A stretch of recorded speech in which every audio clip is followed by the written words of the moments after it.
Okay, ladies and gentlemen, thank you. Thank you. If you're here watching me, kindly just share, click the share button and just invite people to join us. So this is a very important topic. It's so important for our youths and it's very important for all of us. What is it that we have to do? The very importance of it, we are going to be talking about it in this particular stream. So kindly join and share with your friends so we can all start off. I'm just going to leave it for a few minutes just to start having people, and then I will start streaming.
Okay, ladies and gentlemen,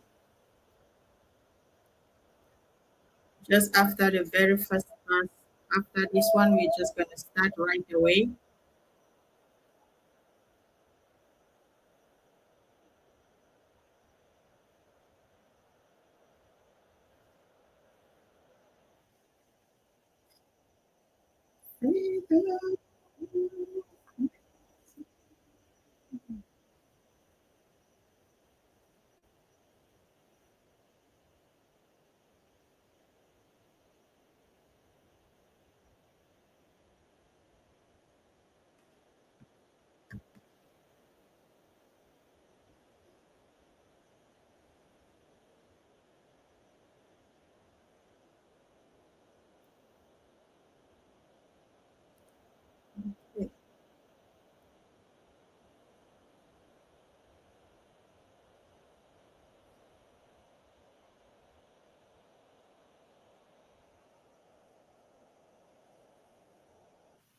Okay, ladies and gentlemen, we are live and direct on this very important topic. This was advertised a few days ago, and today we are going to be talking on a very important topic that is really affecting us as Africans and especially the African youths. So welcome back to my channel, ladies and gentlemen. As you can see, you'll be seeing me moving my head left and right because I have another screen here where I will be talking from. So today, ladies and gentlemen, we will be talking on this very important topic, issues that shape our world and importance our lives as well. Today, we are diving into a very significant topic, decolonizing the mindset of African youths and tackling the massive migration to Europe, America, and other parts of the world. And this is what has plagued the African continent over more than 10 decades. And we want to know why.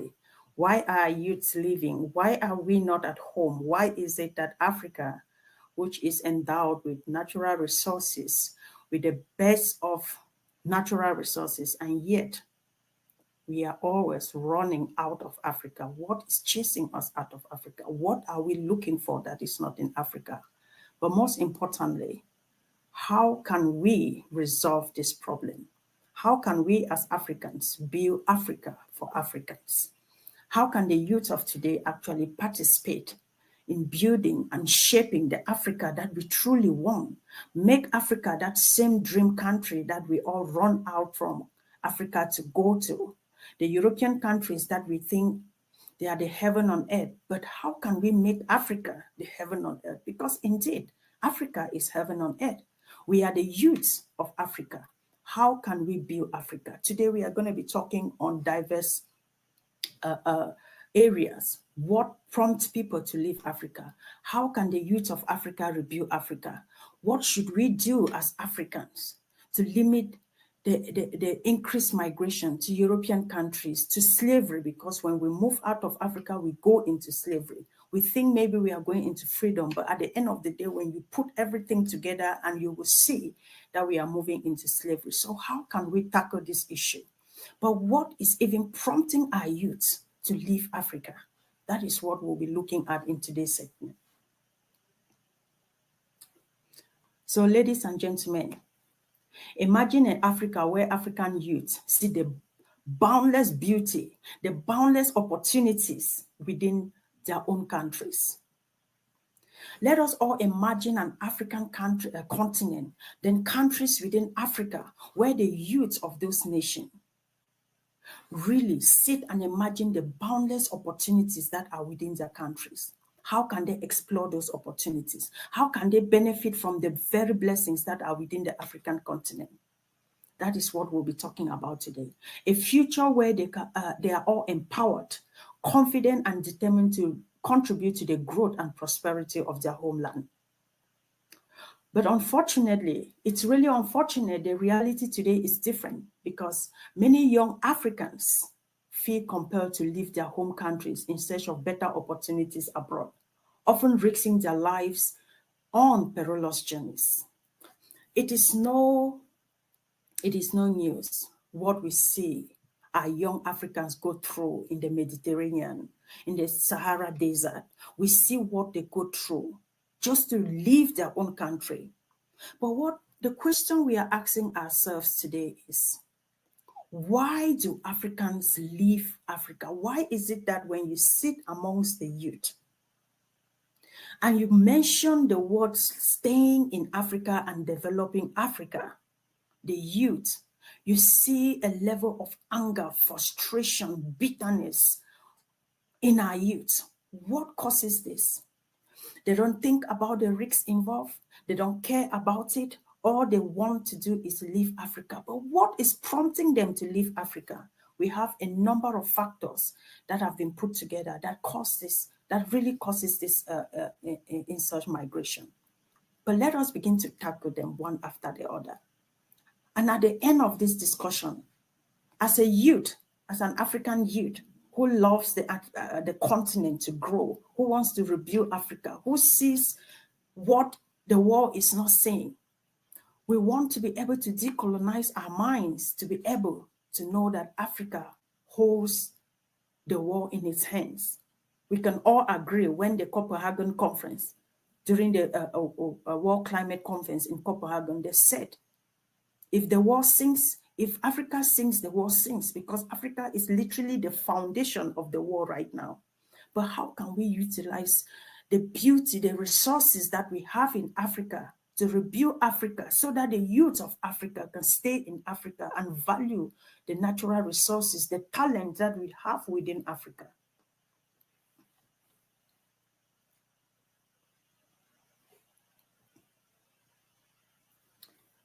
Like I said, what is the driving force behind the exodus in Africa?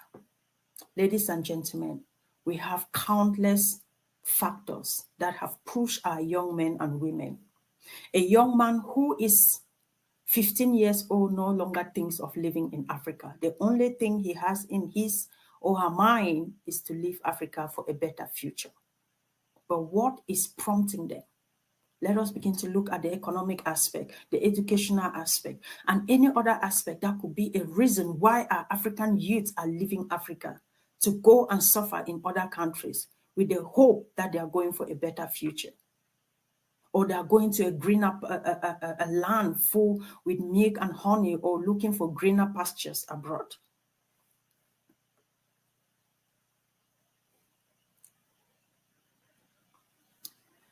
Ladies and gentlemen, like I said, today's topic, we are talking about decolonizing the mindset of African youths so that they can actually build a future back home.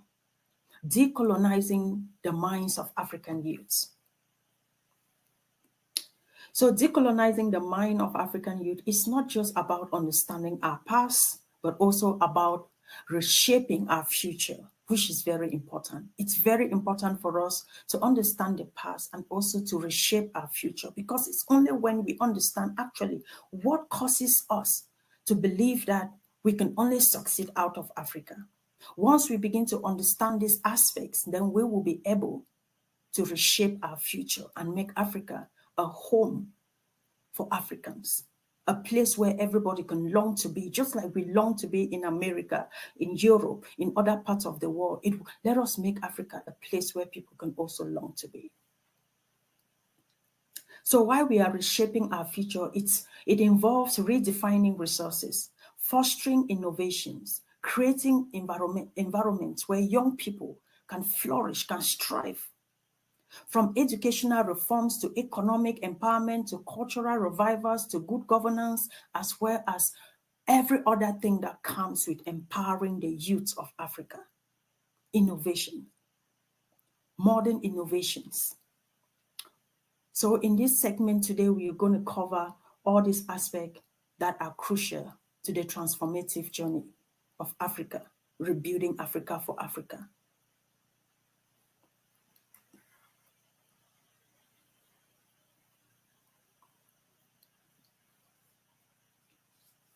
So ladies and gentlemen, we are going to also be looking at inspiring stories, practical solutions, actionable steps that can help us achieve this vision. Whether you are a young African seeking hope and direction, a policymaker, or simply someone who cares about the future of Africa, or who cares about the future of Africa like I do, I actually care about the future of Africa a lot. And that is why when I sit and I look at what we have in Africa and the situation of our young people in Africa, why we are even where we are today, it breaks my heart. And this is why we must, as the young people, the youth of Africa, rise and speak about these things and help ourselves to decolonize our minds, because our minds have already been made up. It's just like a robot that has been built. And so we only think that it is only when we are out of Africa that we can truly succeed as Africans. But no, I want us to start rethinking and reshaping our mindsets, re-strategizing to see how Africa, what Africa is, what Africa has to offer to us, the Africans, because the Europeans value Africa more than us Africans value Africa. Americans value Africa more than us Africans value Africa. And the reason why they value Africa is because of the natural resources that are endowed in the African continent that they come and extort in the middle of the night. This is why we must ask ourselves, why is it that even after so many years of independence, there is still scramble for Africa by these Western powers? Why is it that they are still scrambling for Africa? Have you sat down to ask yourself why? Why is it that in every African country, there is a strong presence of a European country or an American country or any country of the Americas? China, Asia, all of these countries in Asia, strong countries in Asia, those in the Americas and those in Europe. Why do they still have a very strong presence in Africa? Let us ask ourselves why. But we've refused to ask ourselves tough questions to ourselves so that we can find solution. But today, let us look at some of these issues.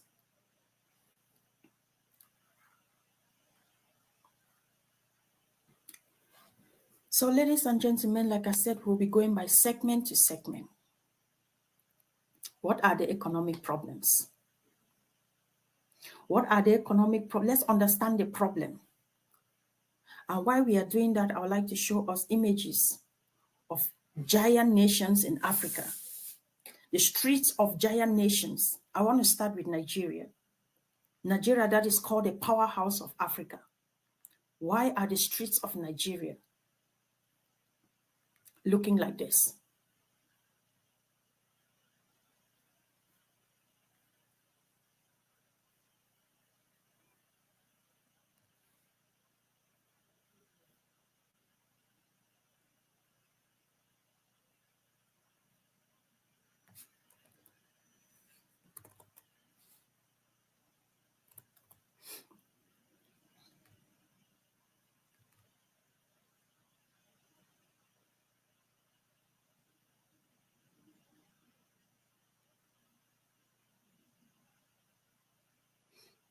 These are the streets of Lagos, Nigeria.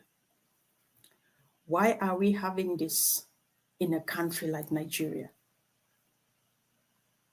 Ladies and gentlemen, why do we have these images in a place like Nigeria?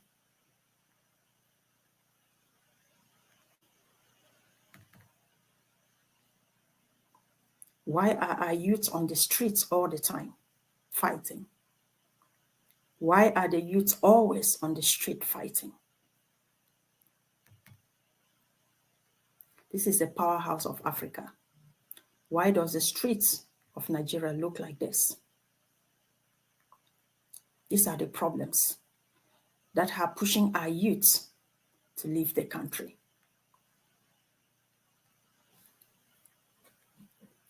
Ladies and gentlemen, firstly, let's understand the problem. Many African youths feel the need to migrate to European countries due to a combination of factors, including economic instability, lack of opportunities, the pervasive influence of colonial mentality, which is very important, which is why we are talking about, we are having this conversation today. Colonial influence over our mentality. This mindset often equates success with Western standards and lifestyle. I remember I was watching Professor Lumumba once, and he said something that when he went to Nigeria or to London, and he was talking to a group of African youths who are successfully based in the United Kingdom, and he said he got his PhD in the most prestigious university in the United Kingdom. And he asks, what education did you get? You are an African youth. Was your education on your African culture and your values, or was it about the European culture and their values? Because we have the mindset that success only comes with the Western world. Because we believe that there is nothing. They came and brainwashed us to a point that we must at all time think that success only comes when we are in the Western world, or the Western world is equated with success. So there is nothing. When we see Africa, we see poverty. When we see Africa, we see suffering. But that is because we've allowed them to exploit everything that we have in Africa to enrich their own countries. We've allowed them to exploit the natural resources that we have in Africa to build their own countries, to make it look like it's all successful. But ladies and gentlemen, we have to change our mindsets. Western standard and lifestyle, that success is not only within the Western world or in the Americas. No, Africa is more than successful. Why do we think, ladies and gentlemen, let's say according to the International Organization for Migration, over 80% of young Africans consider migrating for better opportunities in Europe. Over 80% of young Africans consider migrating to Europe. Why? Why do we have the mindset that it is only in the Western world that we can succeed, that Africans can succeed? Why do we equate success to the West? For example, ladies and gentlemen, the population of Nigeria alone is about 228.9 million. Nigeria is called a powerhouse not for nothing.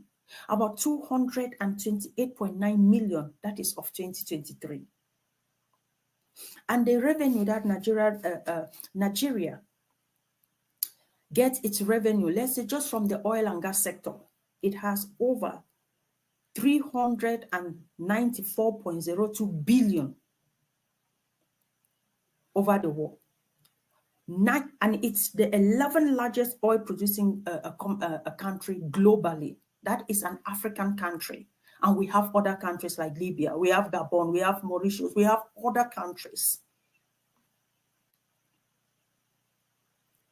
Ladies and gentlemen, so in Nigeria, they can produce over 1.6 billion barrels of oil in a single day. Where is this money going? Why do the streets of Nigeria still look the way they are looking? Why do we still have the streets of Lagos littered? People struggling on a daily basis to survive. When we have people, the economy of Nigeria is unimaginable. Just the oil sector alone produces that much in a year. And on a daily basis, it produces 1.6 billion barrels of oil. It's the 11th largest producing country in the whole world, ladies and gentlemen. But 80%, 90%, I would say, of Nigerians thinks of nothing but to leave the country, to migrate to another part of the world. Whenever you want to talk to a youth, they'll tell you the economy is horrible. And do you blame them? What is the unemployment rate in Nigeria? Let me show you what we have here from the statistics, from the Bureau of Statistics in Nigeria.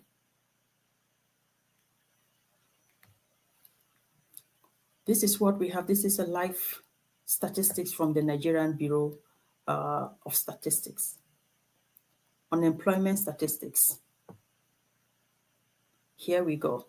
Look at this. Youth under, they have certain ages. So this is the unemployment statistics in Nigeria in different quarters. These are the various quarters.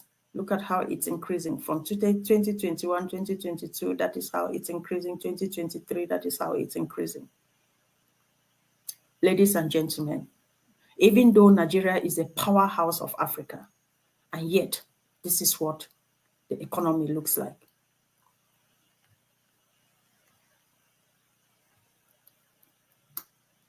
I'll show you this. That was not shared. Look at the statistics of unemployment in Nigeria. Year in, year out, it keeps increasing. Every quarter it goes up. And yet Nigeria is the 11th global producing oil country in the world. It produces 394.02 billion barrels of oil every year, 1.6 billion of barrel every day. And yet the youth of Nigeria, the streets of Nigeria look horrible.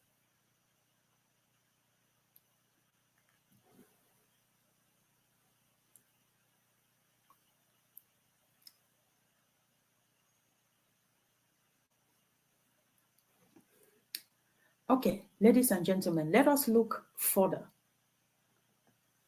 So why do African youth think that it's only in Europe that they can succeed? The trend is not only, it does not only affect individual youth, but also has significant impact on the social and economic fabrics of African nations. The brain drain result of the loss of skill level that could otherwise contribute to the local development and innovation. Ladies and gentlemen, let us see examples of economic situations and unemployment rates. In Nigeria, high unemployment rates with youth unemployment in 2020 up to 42.5%, driven with economic instability and corruption. In Cameroon, youth unemployment is around 6.8%. I can bet you the statistics from their own ministry is all false because we know the level of unemployment in Cameroon. But unemployment is significantly higher and corruption is even the worst. In South Africa, it faces severe youth unemployment crisis with a rate exceeding 55% due to slow economic growth and significant inequality. And these are all the factors that contribute to young people in Africa dreaming of nothing but to leave Africa. In Zimbabwe, we have up to 70% of youth unemployment. And this has escalated into mismanagement and hyperinflations. In Togo, we have up to 6.5% of youth unemployment. Young people engage in informal and precarious work. This is how bad it is in this country. In Senegal, we have up to 13.4% with limited formal job opportunities despite economic growth. In Sudan, we have up to 34% influenced by political instability. At least we can understand the situation of Sudan because we've known Sudan to be in constant war for decades and decades.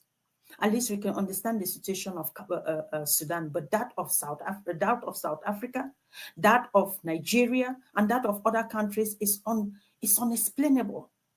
And we have in Southern Sudan up to 50% of employment. These countries, we can at least say we know why they have this level of unemployment because of the continuous war that has plagued these countries.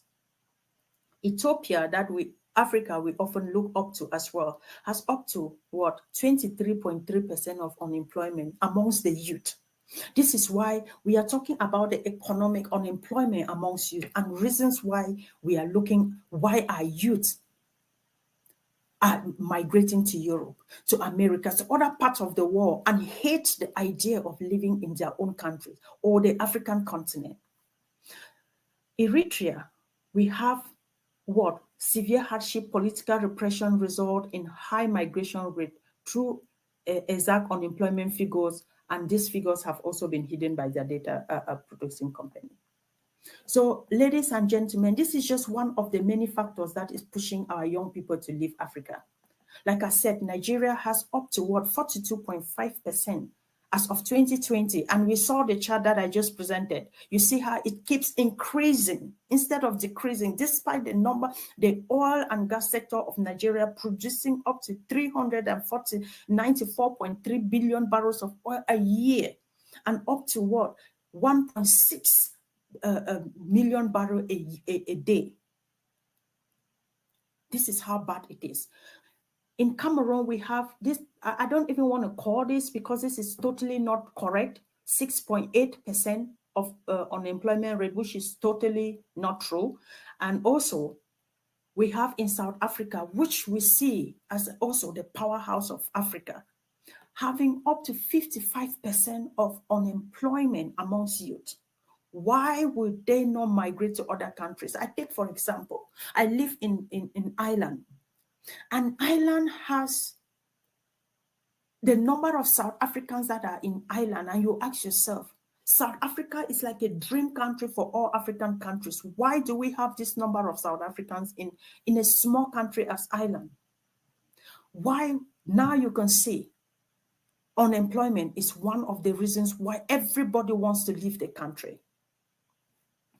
Zimbabwe, We've seen what Zimbabwe, 90%, Jesus, 90%. Why would anybody want to live in a country like that? These are the reasons why some of our young people don't want to stay in Africa. Our youth want to migrate from one country to another, not even in other African countries, but in European countries, in the Americas, in Asia, because they think that success they can only achieve success in these countries, because the countries, the leaders of the countries have made it so.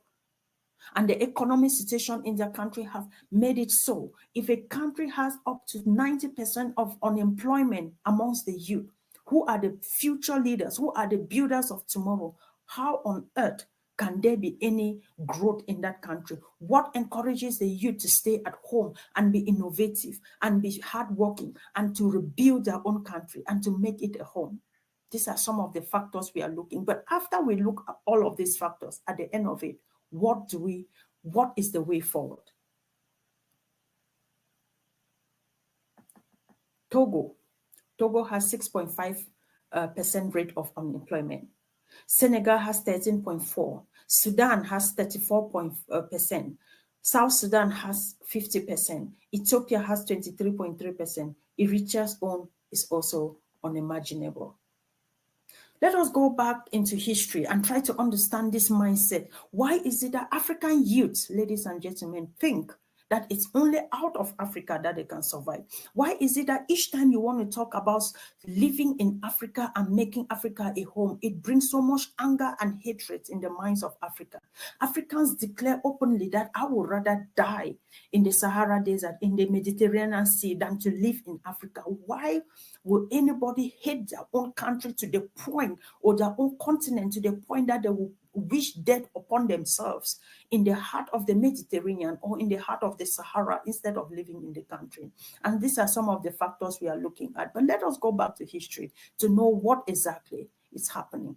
And ladies and gentlemen, if you're watching, kindly share your thoughts in the comment section. Let us have a few interaction during this session. If you're here watching, kindly share to your social media platform, invite people to join us in this very important platform, conversation, and also share your thoughts in the comment section because they are very helpful. Let us look at historical context. So to decolonize the mindset, we need to understand the historical context. Colonialism.